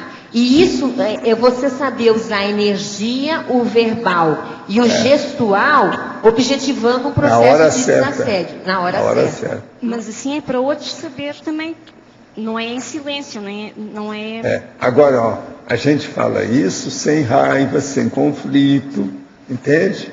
Não há tremor, não há nada. Isso é que é importante. E é muito difícil. Isso tem que treinar. Existe só para terminar, existem pesquisas em comunicação que dizem que se você tem vários canais funcionando a favor da sua mensagem, é melhor. Então, qual que é? O canal verbal é um. O canal não verbal é o gesto desassediador. O canal parapsíquico é a energia. Se você faz simultaneamente o sinergismo de vários canais, a potência do seu esclarecimento é maior. Entende? Então, o pulo do gato, até que a pergunta do Pedro, o pulo do gato em termos de tecnicidade é você tirar o máximo possível de cada canal, na hora de você fazer o esclarecimento. Quando você consegue esse sinergismo, o esclarecimento é melhor. Então, é como assim, tem uma pessoa falando um assunto, a outra fala a mesma coisa, só que a primeira tem mais ênfase e fala mais dentro de você do que a segunda. Provavelmente essa primeira aqui sabe trabalhar esses canais melhor e joga mais energia do que a primeira. Então essa aqui vai esclarecer mais do que a outra. É como se a fala chegasse mais. Mabel, por favor, na página 27, na fatologia, primeira página, na linha número 10, você traz para nós o plano semântico. Da comunicação não verbal. A semântica é o estudo do significado, é o estudo do conteúdo da mensagem. E dentro da conformática é o conteúdo propriamente dito. Então a comunicação não verbal, ela é geralmente gestual, que é a forma. No entanto, existe um conteúdo. Então o estudar a semântica da comunicação não verbal é você saber qual é o conteúdo daquele gesto, qual é o conteúdo daquela mensagem, entende? É você buscar o significado. Agora, eu cheguei a hora que você estava falando sobre a paralinguagem. Posso te perguntar novamente? Sim, como claro. você entende A paralinguagem, né? Até eu falei, não é a linguagem extrafísica, tá, gente? A paralinguagem em comunicação é todos os sons que você trabalha na hora que você fala. É a sua entonação de voz, é uma ênfase maior que vai ser dada para uma determinada palavra. Ou, por exemplo, você está conversando com a pessoa e a outra pessoa está assim, Então, esse é a paralinguagem. Esse diz um monte de coisa. Ele não disse nada, mas ele diz tudo. Ele diz assim, eu estou entendendo o que você está falando. Então, esses sons que a gente emite fazem parte dos códigos paralinguísticos, que varia de cultura para cultura, tá? Alguns não, alguns são internacionais. Agora, vocês já viram que tem um verbete que nós escrevemos, inclusive a Kátia me ajudou a fazer o verbete, sobre o tertuliário, né? Por exemplo, uma coisa, tudo isso influi, não é só a palavra, mas o gesto, a posição. Por que é que os dois estão sentados hoje na turma do A, sendo que eles estão sempre no B? Deve ter algum motivo. Não, os dois aí aqui. Eles sempre são assim. Então, que negócio é esse? Qual é essa gravitação? Não, por que houve essa gravitação? Mudou. A migração, mas gravitaram desse universo para o outro. Por quê? Você sabe que é uma pergunta que eu fiz para ele ontem. Eu nunca sentei deste lado. Primeira vez que eu sentei deste lado, em acho que 5 anos ou 6 anos de tertúlia, foi ontem. Foi? Porque pela proximidade, estava querendo ficar um pouco mais próximo. Mas eu fiquei pensando, por que a gente sempre tem uma atração mais específica por uma determinada área? Né? Eu escrevi um verbete sobre isso, o processo da movimentação interna aqui dentro, como é que é. Aí entra na prosêmica, né? Esse é o prosêmico, isso é totalmente mas isso tudo tem relação com a comunicação. Tudo a ver com comunicação verbal prosêmica, ela está dentro da comunicação não verbal. Agora, Mabel, pois não. Seguindo logo abaixo da linha 10, 7 linhas abaixo, você traz aqui o bom tom comunicacional, no traquejo social. Eu queria que você explicasse o que você consideraria um bom tom. O bom tom comunicacional começa pela educação mesmo, né? De você saber se portar socialmente. Então, por exemplo, você está num grupo e a pessoa é extremamente expansiva, mas determinados grupos ela não vai ficar gesticulando, né, desesperadamente, porque aquilo não fica bem. Se o ambiente é um ambiente mais formal, um ambiente mais silencioso, olha o que eu vou falar, um ambiente mais silencioso não permite isso. Porque isso aqui é som. Na comunicação não verbal. Aquilo é ruído. Então, se você vê uma pessoa que ela é exagerada nesses gestos, é como se fosse um ruído de comunicação. Nós interpretamos aquilo como se fosse um som, embora seja super silencioso. Então, em determinados ambientes, a gente tem que, né, se adaptar e ser mais educado com o outro, até para fazer mais esclarecimento, para ser mais assistencial e por aí vai. Então, esses maneirismos sociais, eventualmente, eles são necessários. Mabel? Oi. Aqui no ar. Em alguma seção aqui do verbete, você poderia colocar aquela linguagem de sinais, Libras? Essa é uma pergunta boa, sabe por quê? Não há consenso em comunicação de a linguagem dos sinais ser uma linguagem não verbal. Porque o não verbal não é só o não dito, né? Então, eu não coloquei porque não há consenso, tá? Há muitos comunicólogos que admitem que a comunicação dos sinais, né, deles, é uma comunicação verbal, entre eles. Então, é uma incógnita aí, tá? Se ela é ou se ela não é. É até uma discussão que a gente estava tendo com a Cristiane Ferraro, depois ali do almoço. Mas é ou não é? Eu falei, olha, não há controvérsias. Mabel? Oi. Mabel? Mabel, aqui em cima, Regrisson. Pois não. Ele vai me ajudar aqui. Meu irmão mais velho é surdo, né? Meu irmão mais velho é surdo. Diga. E ele é professor de Libras. E aí? Então é interessante que, primeiro que eles consideram Libras uma língua e não uma linguagem. Uma língua com sintaxe, né? Com sintaxe própria, semântica própria, inclusive morfologia. Né? E seu irmão tem razão. Agora, outra coisa, e a linguagem dos lábios? É outra coisa. É outra coisa. Essa é verbal. Agora veja, desliga o som da televisão e começa a ver a linguagem verbal. É interessantíssimo vocês descobrirem como é que vocês leem essa linguagem fácil. Fácil. Não é difícil isso, não. Principalmente se você está acostumado com o locutor que dá notícia todo dia. Você vai saber tudo que ele fala. Se ele tem uma articulação boa, né? Passa bem fácil isso.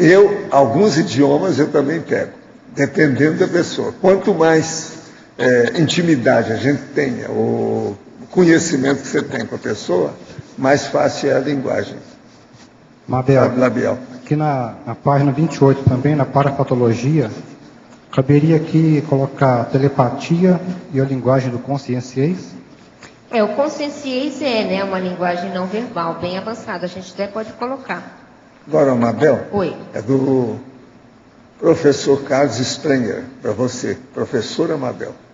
Em suas pesquisas observou relações entre o macrosoma e a comunicação não verbal?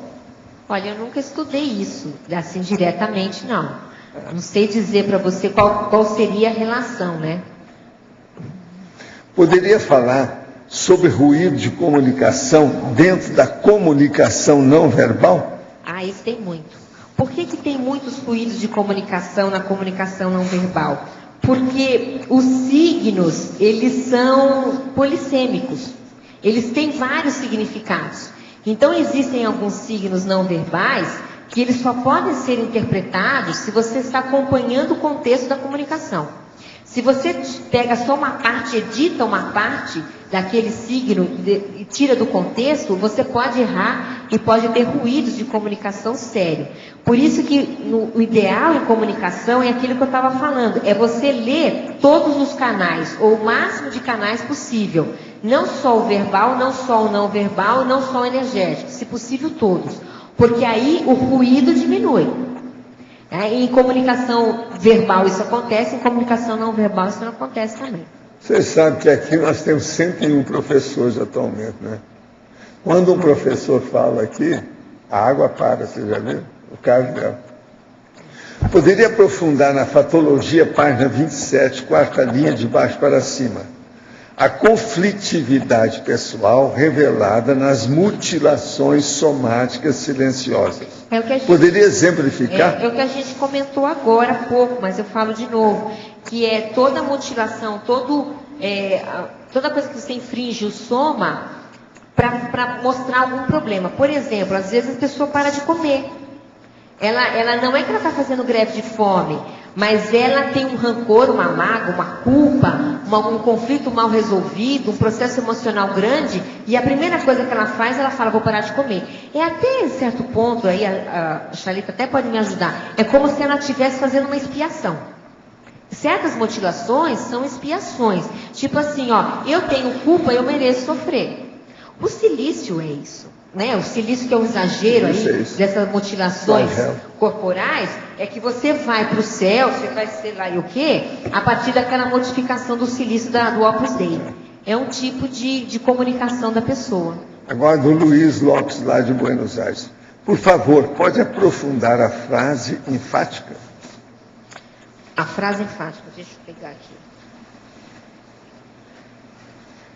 A frase é: a qualidade da comunicação não verbal revela o nível de harmonia íntima, domínio holossomático e coerência evolutiva pessoal alcançados pela Consim na jornada da autoevolução. Será que isso é autoevolução? É. Então é assim, comunicação não verbal, que é justamente esses gestos, ela expressa o seu estado emocional, ela expressa se você tem conflito ou não, ela expressa o domínio do holossoma que você já alcançou. Então, por exemplo, você domina as energias, você domina as ideias, você domina o corpo humano, enfim, você vai dominando todos os veículos. E ela também, ela evidencia o seu nível de autocoerência entre o que você fala e o que você se comporta. Então, você vai ver se a pessoa ela tem verbação ou ela tem teática, um dos canais é o não verbal. Então, o comportamento não verbal dela tem que chancelar o que ela pronuncia em discurso. E se houver algum nível de incoerência, isso você vai pegar. Então você fala assim, pô, ela está falando isso. É que nem a pessoa fala assim, olha, é ótimo fazer dieta, gente, vamos emagrecer, e ela é obesa. Aí você vê que não há uma coerência, porque o corpo dela não revela o que ela está pregando, vamos dizer assim. Então essa frase enfática, ela traz isso, né? O quanto que o não verbal mostra a realidade intraconsciencial. A pessoa que por vezes tem dificuldade de olhar nos olhos das pessoas com quem está tendo algum conflito, pode significar o quê? Muitas coisas. Por exemplo, pode significar fuga.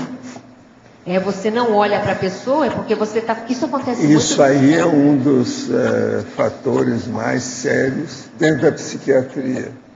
Todo mundo que não olha para a pessoa diretamente tem algum processo psiquiátrico. Isso é uma regra de meio século que eu aprendi. Não sei se vocês ainda seguem isso até hoje. Vamos ver o que é uma das regras. Bom, acho que não tá. Tinha temos uma norma, né? Que quem conseguia olhar nos olhos eram pessoas mais seguras, mais confiantes. E quem tem uma insegurança maior, ou de fato tem alguma fuga, ou ela olha aqui para o queixo, ou ela olha aqui para o nariz, né? É claro, nos casos mais graves, olha para o chão, olha para cima, olha para o lado. Ela tira para cá, assim, né? Agora, tem esse caso que é um caso psiquiátrico. E tem vários motivos aí. Mas existe um ambiente nosso que a gente normalmente não olha nos olhos da pessoa, que é no elevador. E o elevador não é necessariamente um caso psiquiátrico, é um caso de prosêmica. É como se... É respeito e privacidade. Então você entra no elevador, é muito interessante estudar a pessoa no elevador. Você fala assim, oi, e você meio que abaixa e olha o pé, abaixa o pé, assobia, olha para cima. Agora, quando a gente é mais alto, igual ele ali, ó, igual eu, aí a gente olha todo mundo sem problema. Eu que sou baixinha, eu fico numa situação mais... Tudo bem comigo é assim, eu não sei se é com você também. De superioridade, 2 metros de altura.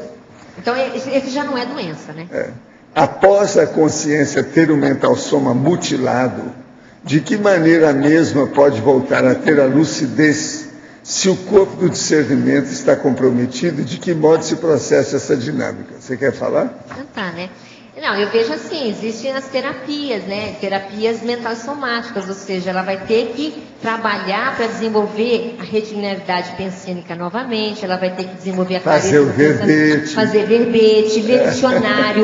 Ler dicionário é muito importante, porque ele realmente ajuda nisso, nesse trabalho do mental soma. Fazer leitura, por exemplo, buscando as palavras no próprio texto. Então, você lê buscando todas as palavras os conectivos, para quê?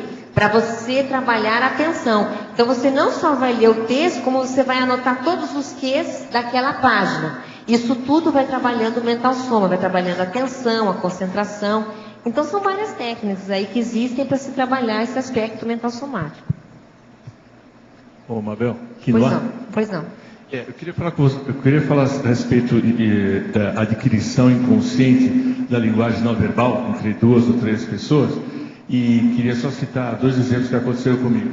Alguns anos atrás eu trabalhava com um indivíduo, o Alfeu, e ele tinha um tique muito forte no olho, né, o olho dele puxava e a boca puxava junto. Né? Então até uma coisa meia, se você conversar com uma pessoa assim, é um pouco inconfortável, né? E não é que depois de mais ou menos um mês, eu comecei meu olho começou a puxar. O que você acha que e foi a minha isso? boca... E a minha boca também... Eu falei, uai, será que o negócio pegou? Né? E depois... eu fiquei super irritado, né? É o contágio. Implantação, chama isso. Acoplamento, né? Eu já contei o caso do rapaz que foi trabalhar com barbeiro em Monte Carmelo. 2 meses depois eu estava falando com sotaque italiano. Mas é que nem você e o cachorro, né? Nós e o cachorro, né? Daqui a pouco o cachorro é igual a você e você é igual ao cachorro. É igual ao cachorro. Assimilação, né? Certo. E, bom, tem esse caso. Aí passou, tudo bem, mas foi engraçado. Quer dizer, fiquei com medo, né? Dessa vivência que eu não queria ter o tique, e o tique de vez em quando começava, o meu olho parecia que é um negócio terrível. E outra coisa que eu tinha um amigo também, que ele era de uma cidade chamada Mexicali, ele era mexicano, ele estava falando inglês. Então ele tinha um sotaque todo especial, já que ele falava ruim, ele tinha um sotaque todo especial, mexicano anglo, né? E não é que eu peguei o sotaque dele e não conseguia, entendeu? O pessoal falou, escuta, pois é, mas os artistas são assim. Oi? Os artistas são desse jeito. Assim, né? Vão no lugar vem falando o sotaque daquele lugar, todo mundo é. Então a minha pergunta é o seguinte, de quanto que a gente adquire, né, o sotaque muscular dessa linguagem não verbal de outras pessoas inconscientemente, né, ou de uma maneira consciente, o quanto uma pessoa pode imprimir na outra um sotaque muscular, um sotaque verbal próprio, né, propositadamente, né? O sotaque não verbal. Eu acho que a pessoa suscetível, né? A pessoa, como o professor Val estava falando, mais artística, aquela mais dramatúrgica, mais que faz mais encenação, mais histriônica, do ponto de vista não técnico. Essa pessoa tem uma dificuldade enorme de fazer desassimilação energética. Quase sempre ela entra em assédios. É muito comum isso. Que assimilação, assimilação total. Mas eu acho que também tem o técnico, né? O técnico que imprime numa outra pessoa a linguagem ou o sotaque da linguagem verbal mas eu acho própria. que a gente tem que olhar quem recebe, sugestão. Mas veja, para isso acontecer, é porque houve alguém que estava suscetível. Certo. Entende? Eu acho que a gente tem que olhar o outro lado também, que é o receptor da coisa. Então, essa receptividade é que tem que estudar. Se torna a consciência esponja, né? Ela é uma consciência esponja. Ou seja, ela não tem autodefesa, não tem limites. Até certo ponto, a gente vai usar um termo assim, ela é mais prostituída. É um termo mais pesado, mas essa é a verdade. É uma manifestação mais prostituída, né? Do ponto de vista de autodefesa. Uhum. O que ela precisa ser isso aqui, ó. Isca humana lúcida, ela não é. Não é. Falta. Ela é tapada. Mas ela também não é casca grossa. Por outro lado, ela não é casca grossa. Não. Agora, nós temos uma opção de coisa aqui que a gente precisa analisar bem, né? Tem a pessoa que é isca, tem a outra que é cobaia. E por aí vai. Tem uma série de condições que a gente tem que examinar. Faz parte. Cobaia. Não é isso? Pois não. Aqui na antagonismologia, na página 29... Você fala na segunda linha do repertório não verbal genossomático e androssomático. Quais as diferenças básicas que você vê? Eu acho que é um problema de hormônio mesmo, né? Então, os homens, geralmente os gestos, a postura, eles são tendem a ser, né, mais bruscos, mais fortes, né? E etc. E a mulher não, ela é mais dengosa, ela é mais curvilinha, até certo ponto mais perigosa, mais sutil.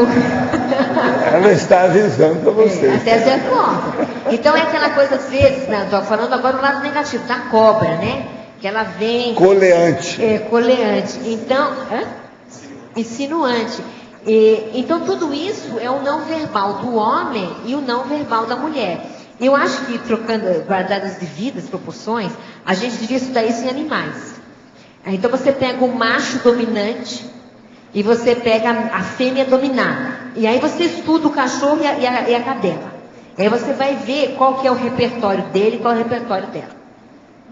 Quando a diferença da mulher se comunicando da forma não verbal com a mulher e com o homem? É diferente. Depende da intenção. Calma, também não é só sempre diferente, não é assim. Depende da intenção. O repertório feminino de várias mulheres falando junto, ele é mais afetado. Com certeza ele é mais afetado, porque é um sinergismo, né, dos conteúdos femininos falando.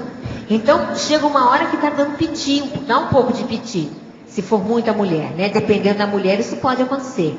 Agora, essa mesma mulher que dá o piti dela entre mulheres, ai, que linda, que fofo, que... Aí, na hora que coloca com o homem, aí já... Também ela não pode extravasar tudo. Então ela é menos. Entende? Então isso tudo acontece. É o histrionismo. Agora, ó, uma pessoa está aí ela vira para você e fala assim. O que seria isso? Isso tudo são a sutileza da. Você está entendendo? Está aí assim, então, vira para você e fala assim.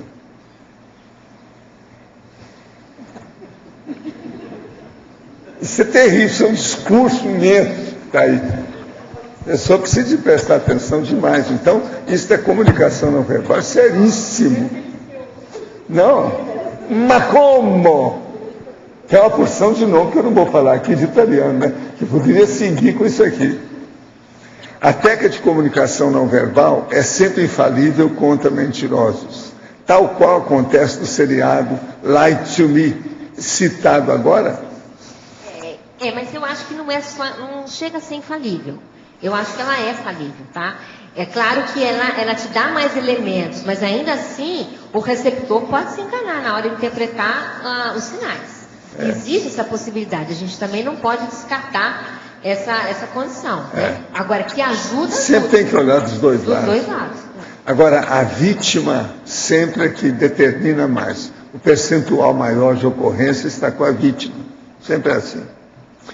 Os meninos estudantes que usam caderno cor-de-rosa de bichinho, vestem bonés rosas, sempre abraçam outros meninos, passam a impressão de que querem se mostrar afeminados.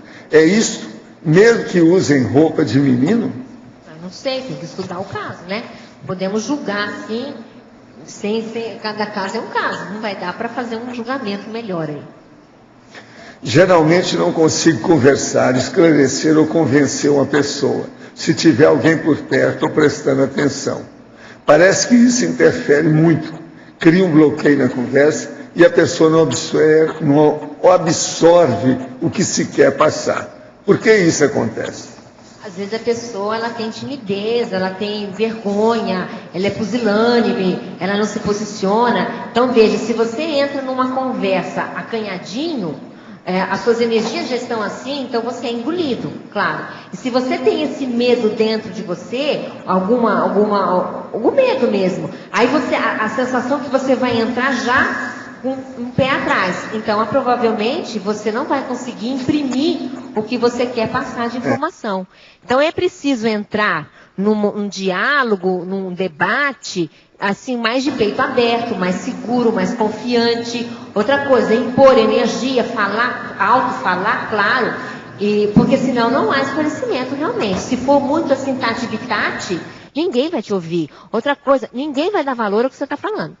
Essa é a verdade. Você tem que saber falar e, vamos assim, valorizar a sua fala.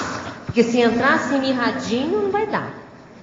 Professora Mabel, sou muito observadora e consigo captar as coisas no ar, como diz o ditado popular. Essa característica é leitura energética, leitura corporal não verbal, ou as duas? Eu penso que é tudo. É tudo junto. De que modo posso estudar mais este meu traço? Eu acho que você tem que estudar um pouco, vamos dizer, os códigos não verbais. Primeiro você vai estudar energia, mas aí a gente já tem vários livros aí falando de como fazer essa leitura energética. Aqui, o que poderia comentar sobre o livro do Pierre Vai, O Corpo Fala? Ele é um livro bom nesse sentido, ele dá várias dicas, mas hoje em dia já há livros melhores, tá? Eu não tenho aqui uma bibliografia com mais conteúdo. O do Pierre foi um inicial, tem coisas interessantes, mas vamos dizer assim, não é o de ponta hoje mais em termos de comunicação não verbal. Os estudos já se aprofundaram de lá para cá, até porque esse é um livro mais antigo e tem coisa nova nesse sentido. Gostaria de perguntar à verbetógrafa de que maneira posso melhorar minha lucidez e concentração. Eu acho não falou mais nada, só isso. Só isso, coisa simples, né? Eu acho que ela tem que trabalhar com os atributos mentais somáticos. Você tem que trabalhar com exercícios ou com tarefas, melhor dizendo, aonde vai te exigir cabeça, menos psicomotricidade e mais, vamos dizer assim, intelectualidade. E aí, nesse sentido, o ideal é diversificar tarefas, né? Tarefas que vão te ajudar na concentração, tarefas que vão te ajudar no discurso, na retinalidade pensênica, tarefas que vão te ajudar na criatividade mental somática, na heurística. Então, fazer assim, vamos dizer, uma série de atividades em que você seja exigido do ponto de vista do mental soma. E isso, naturalmente, vai te melhorar com o tempo. O holociclo ajuda muito nisso, né? Não sei se a pessoa está por aqui, mas o holociclo tem várias equipes. E se a gente for estudar as equipes do holociclo, nós vamos ver que tem equipes que trabalham mais determinados atributos que outros. O ideal, por exemplo, quem vai fazer fichamento? O fichamento é puramente concentração mental e atenção concentrada, né? Então você vai desenvolver esse atributo ali. Aí se você vai fazer cosmograma, já vai trabalhar outros atributos. A criatividade, associações de ideias, vai aumentar o seu dicionário de informações. Então você vai trabalhar outra parte do mental soma. Então esses tipos de atividades ajudam nesse sentido. Mabel. Pois não. Eu queria que você explicasse o último item da patologia, a era da megacomunicabilidade. Nós vivemos nessa era hoje, né? Tudo é comunicabilidade. A tecnologia está ajudando muito nesse sentido. Só que, como eu falei no começo da tertúlia, nós temos que ter inteligência para tirar proveito dessa situação e não para fazer com que essa condição desvie aos nossos interesses prioritários, por exemplo, de PROEX. Eu estou falando isso para você porque isso acontece muito com os jovens, né? Os jovens, eles às vezes ficam assim muito fascinados com esses quesitos tecnológicos e o prioritário passa. E eles vão ficar só na forma e não no conteúdo. E isso é muito sério. Então tem que pensar como é que eu uso ou posso usar os recursos de comunicação, mas para eu entrar no conteúdo e não ficar só na forma. A forma seria assim, o gostinho de brincar no celular, de apertar botãozinho. Aquilo é uma bobagem. Entende? Aquilo não resolve o problema evolutivo de ninguém, mas pode ajudar, se a pessoa souber usar. Uma pergunta do Arlindo para você. Opa. Na 8ª linha da fatologia, página 27. Favor aprofundar as marcas de expressão. As marcas de expressão, até certo ponto, mostram vamos dizer assim, o hábito expressivo de uma determinada pessoa, que vai vincando no rosto o que ela expressou ao longo da vida, né? Então, há, por exemplo, pessoas que têm aquela marca aqui caída, o que mostra, às vezes, que a pessoa ficou mais deprimida. Precisa estudar cada caso, né? Há outras não, que ela está cheia de pé de galinha, porque ela sorri demais. E ela marca faz essa marca mais profunda. Então, essas marcas de expressões, elas podem dar indícios da expressividade da pessoa. Outras vezes, ela dá indícios da falta de domínio expressivo da pessoa. Mostra que a pessoa não tem domínio na situação, ou se é extremamente exagerado essas marcas. Hoje tem uma pessoa aqui que nos ajuda muito, que está completando aniversário dela. Eu não estou falando 17 anos não, porque eu não sei. Mas agora, então eu queria que vocês batessem aí os parabéns, muito sério, sabe, para a pessoa. É o doutor que está lá em cima, Luiz Ferreira. Olha lá.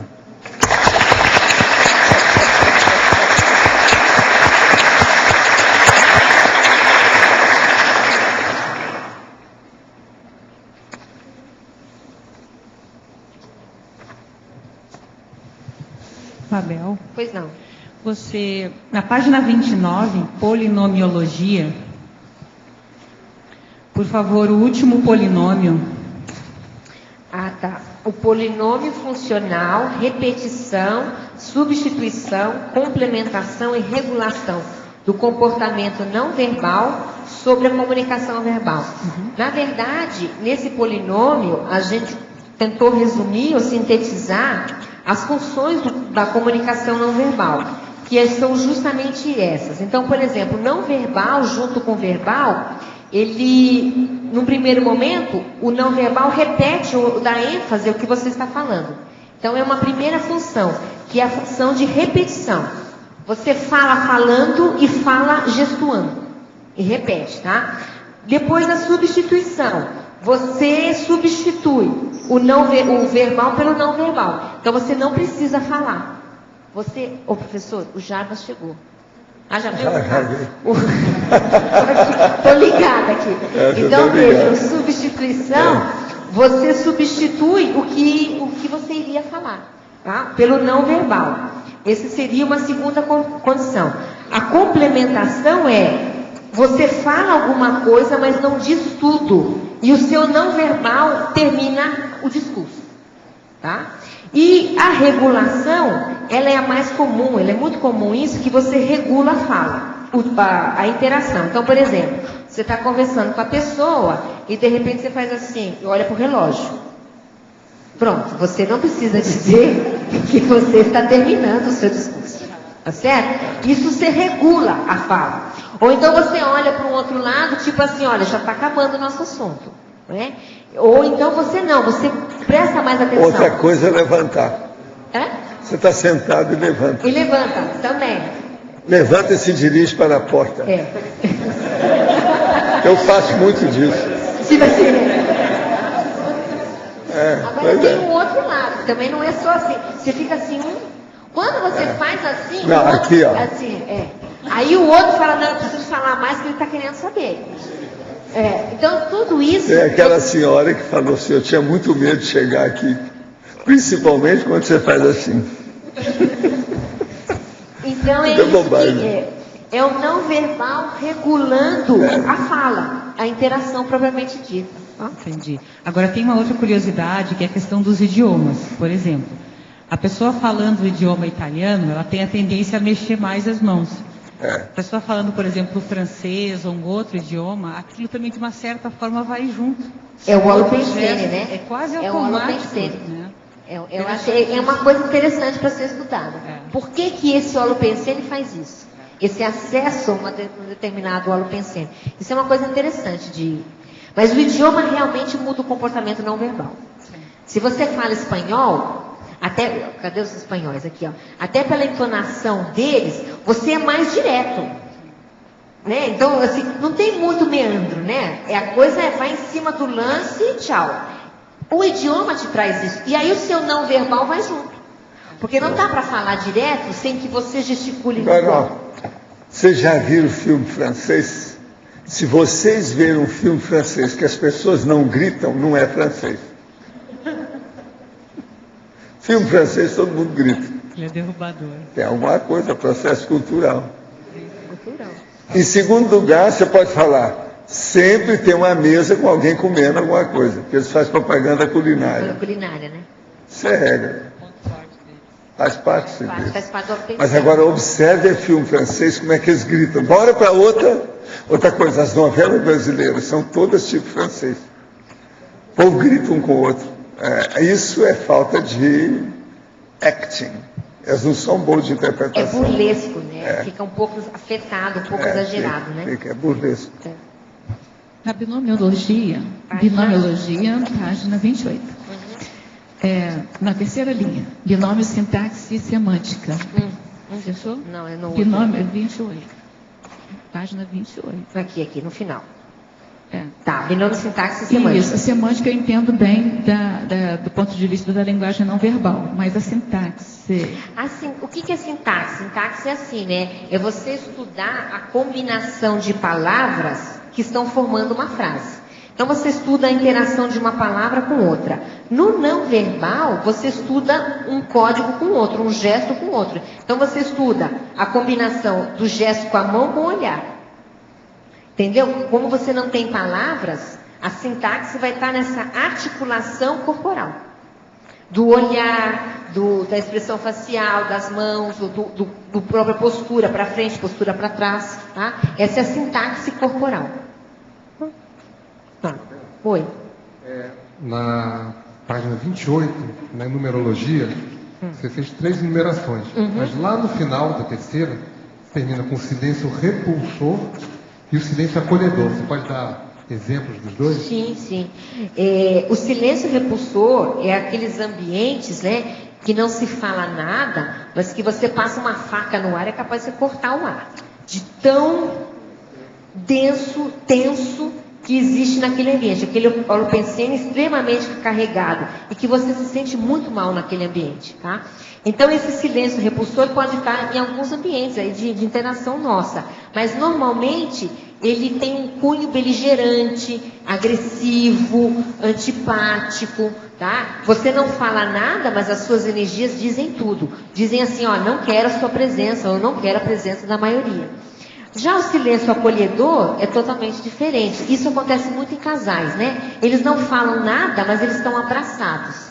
Vendo, sei lá, um filme. Aquele silêncio do casal abraçado e que não precisa dizer nada porque as energias estão homeostáticas, né? Há um acolhimento de um com o outro. É totalmente diferente da situação aqui do silêncio repulsor, aonde você não quer a presença de alguém.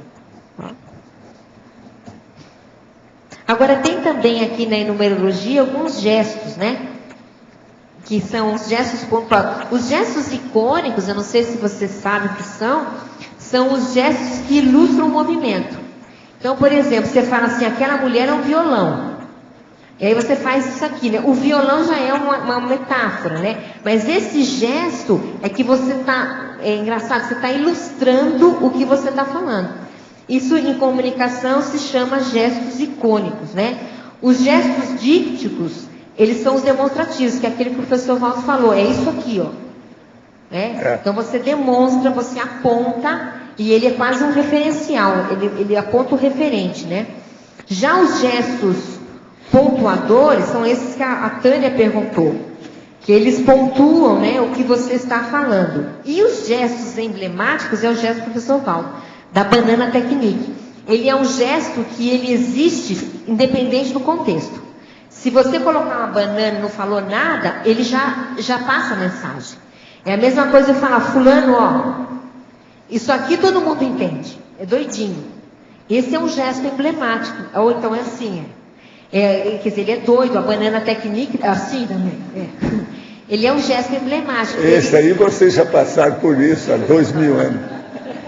No Coliseu. Há 20 séculos vocês passaram por isso. O metafórico, a rigor todos eles são metafóricos. São todos né? eles, mas eles são mais próximos dos icônicos. É quase que uma sinonímia, que você faz o violão assim, sabe?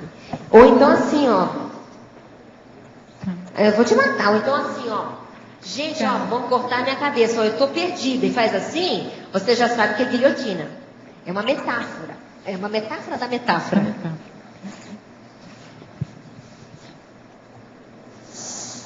Aí os outros já ensaiados, involuntários, e o internacionais é quando você traz a pessoa para a conversa. A pessoa não fala, o professor Val também faz isso na tertúlia, né? Ela não fala, mas ele faz assim, mas vamos, né? Fala alguma coisa. Então você coloca a pessoa na conversa para ela se expressar. Hoje nós estamos tendo aula de Hollywood aqui. Totalmente. Agora, ó, a maioria das perguntas de fora foram para você. São 24 ao todo hoje. Se for deixar até amanhã, nós vamos conversar isso aqui. Vai ter alguma coisa. Processo de comunicação é um troço terrível, ainda mais quando tem problema de não verbalização. E sempre atrai muita coisa. E não adianta que pega todo mundo. Pega todo mundo é o seguinte, uma boa parte do povo não entende nada disso. Ainda. Por incrível que pareça. Virgem, né? Ainda virgem.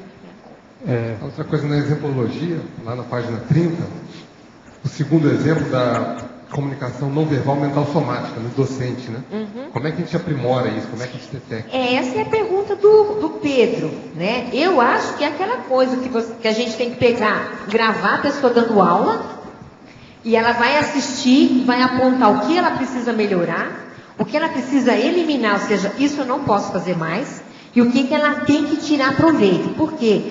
Porque também a gente vê que nem todo mundo sabe tirar proveito do maneirismo pessoal positivo, em sala de aula. Só me conta uma coisa, na sua sala de aula, esse assunto deve ser uma matéria, uma disciplina, não? Não chega a ser uma disciplina, né? Disciplina mesmo não é. Mas a gente comenta isso, por exemplo, quando mas se não é, falta. Falta. Está faltando isso aí, precisa de ter. Não tem essa disciplina na faculdade. Comunicação tem que falar em não verbal. Isso é internacional. A gente acaba ensinando. E bem, na década de 60 eu estudei isso em Hollywood. Eles falavam isso com veemência. É muito sério. Mas eu acho sim, João, que a gente tem que também ver, descobrir em você, descobrir em mim, descobrir na Rosa, quais são os comportamentos não verbais que são extremamente interessantes para criar o seu estilo e para fazer tags. Então, a pergunta que a gente faz é, você sabe tirar proveito do seu comportamento não verbal no esclarecimento? Eu acho que muita gente não sabe. Porque não tem autoconsciência disso. Não tem autoconsciência do próprio modo de se comportar não verbalmente. Tem uma das nossas amigas da televisão que falou para mim assim, Eu gosto mais da sua comunicação quando você não fala. Da televisão. Televisão. Falou esse ano aí, daquela que você estava fazendo. Eu gosto mais da sua comunicação quando você não fala. Essa sabe ler o livro aberto. É aquele negócio do livro aberto. Cada pessoa é um livro aberto. O problema é a gente saber ler. O Romário que falou na época que ele estava com disputa com o Pelé, né? Ele falou, não, o Pelé calado é um poeta. É por aí. É uma crítica. Mas falando nisso que a gente estava conversando, eu acho que a Comunicons tinha um curso disso. Não sei se tem ainda, não tem mais, né? Dessa coisa da parapedagogia em sala de aula, do ponto de vista não verbal. Não sei se o Regson está aí, a reaprendência tem alguma coisa. Mas é um tema interessante para ser. O William? Tem ali o William. O William quer saber. Não sei se tem isso, William. O que a gente está fazendo agora é gravar todas as aulas dos professorandos, eles levam para casa. E o Rui está desenvolvendo uma técnica para a gente pontuar exatamente o instante que a gente percebeu certas características. E o que tem nos chamado a atenção é a parte da comunicação verbal, inclusive. Muitas pessoas estão descobrindo que elas pronunciam a palavra de uma maneira errada ou imprópria, mas elas passaram 30, 40 anos pronunciando daquela maneira e elas não sabiam. Então, algumas palavras neologismos da Conscienciologia, mas também palavras comuns do dia a dia. E elas descobrem assistindo ao vídeo. Mas aí, William, você também podia assistir esse vídeo olhando o outro lado. Qual é a singularidade comunicacional daquela pessoa? Sem dúvida. E aí ressaltar, porque às vezes ela não viu. Porque ainda mais que ela é iniciante, né? Porque daí e aquela singularidade ela tem que tirar proveito. A gente está procurando os trafores, trafais e trafares, né? Dentro do contexto. Mas, Mabel, depois você ajuda a gente agora, que você é especialista. Eu sou especialista, tá. Perguntinha rápida aqui. Na página 28, você trouxe para nós em neossinapsologia essas novas sinapses. Eu queria compreender se é o reaproveitamento e o reaprendizado, formando novas sinapses, em qual sentido? Que toda relação, quando ela é sadia, ela traz conteúdos novos. Tá? Então, essas inter-relações comunicativas, elas trazem novas sinapses em função da interaprendizagem, né? Do interesclarecimento. Então, as pessoas que já viveram com muita gente em outras vidas, elas muitas vezes aprenderam na vida e não aprenderam no gabinete. Você já viu isso? Tem pessoas que têm conteúdos de gabinete e o outro tem conteúdos de vida. Então, não quer dizer que um seja melhor do que o outro, né? Não é isso. Mas é o estilo da pessoa. Isso se dá através das inter-relações comunicacionais, né? De você lidar com muitas pessoas. Mabel, então nós esperamos agora o próximo verbete para inteirar os 100 que você nos deve. Tá certo? Foi muito bom. Máximo, muito bem. Agora, acho que o seu curso devia de ter essa matéria. Os nossos comerciais, por favor. Obrigada. As pontuações da tertúlia de hoje foram 50 assinaturas no livro de presença, 28 perguntas presenciais, 24 perguntas respondidas online, 23 votos presenciais, 13 votos online. Hoje temos 5 recados. Antônio, CP3, Rio de Janeiro, Eduardo, Higiene Consciencial, Alexandre, Teoria e Prática de Inversão Existencial, Juliana, Biocam, Egrison, Jornal de Educação, Reaprendência. E antes, Eliana vai falar sobre os amigos da enciclopédia. Boa tarde. Aproveitando o tema do verbete, você sabe por que o símbolo do programa é uma abelha, uma colmeia? É porque justamente é da união, é da sinergia, do esforço conjunto de todos nós, que nós conseguiremos, né, manter, enfim, estamos conseguindo manter a produção da enciclopédia da Conscienciologia. Então, o programa é responsável por toda a manutenção financeira das 3 grandes instâncias produtoras da enciclopédia, o Tertuliário, o Holociclo e a Holoteca. Então, venha trazer a sua contribuição. É só entrar em contato aqui no CIAEC pelo 45 35 25 26 52 e fazer a sua adesão. Juntos vamos mais longe. Obrigada. Boa tarde a todos. Gostaria de convidar você, teletertuliano e tertuliano, para o CP3 no Rio de Janeiro. Ele ocorrerá do dia 16 a 18 de setembro. Será com o EPICOM Alexander Steiner. Esse curso não tem pré-requisito. Então, assim, você pode convidar um parente, você pode dar de presente para um parente que muitas vezes não chegaria por outras vias. Ele ocorrerá no Rio de Janeiro. Estamos aguardando você. Toda a renda desse curso será destinada a melhorias no campus Saquarema. Obrigado.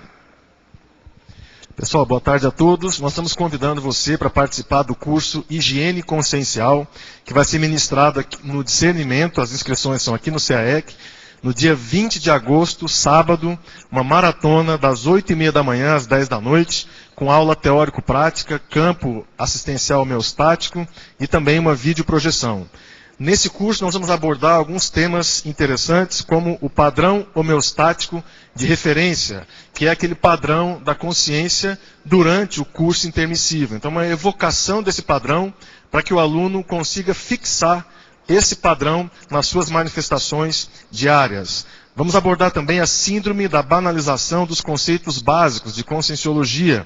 Também uma síndrome diagnosticada, comum de ocorrer, quando a pessoa ignora as questões mais básicas dentro da conscienciologia, os processos práticos. São vários assuntos, a inscrição é R$100, pode parcelar em 2 vezes e pode ser feita aqui no CAEC na recepção. O telefone é 3525-2652, dia 20 de agosto, no sábado. Boa tarde a todos. Eu me dirijo para os teletertulianos do Rio de Janeiro e região.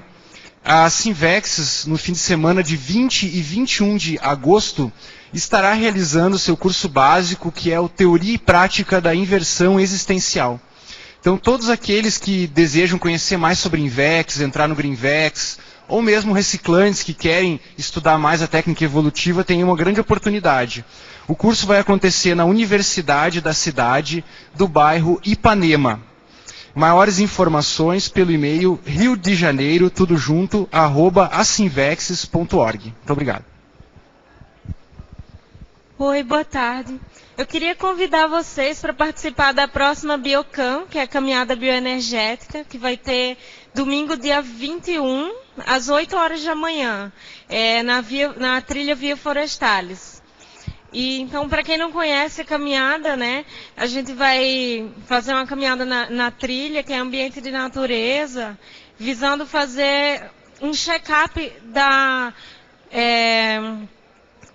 do holossomático mesmo. Então, a pessoa vai poder ver como é que ela vai estar fisicamente, através do exercício físico, né, como é que está meu fôlego, como é que vai estar as minhas energias. Vai ter trabalho energético, né, lá. Então, quem tiver interesse pode entrar em contato com a Sinvex ou com o Discernimento, pelos telefones 2102-1406 ou 2102-1400. Obrigada. Olá, pessoal. Em nome da Repreendência, eu gostaria de convidar a todos para a 5ª jornada de Educação Conscienciológica, que será realizada aqui em Foz do Iguaçu, de 7 a 9 de outubro de 2011. São 3 dias de jornada falando sobre o processo da educação, da docência conscienciológica. Nós teremos palestras, teremos conferências, mesas de debate. Nesse evento também vamos lançar a primeira revista de parapedagogia e o Colégio Invisível da Parapedagogia. Para mais informações, entre em contato por e-mail, pelo contato@reaprendência.org ou pelo telefone 3525-2652 aqui do CAEC. Obrigado. O verbete eleito para amanhã é Otimismo Racional, especialidade Mental Somatologia. Obrigada e boa tarde a todos.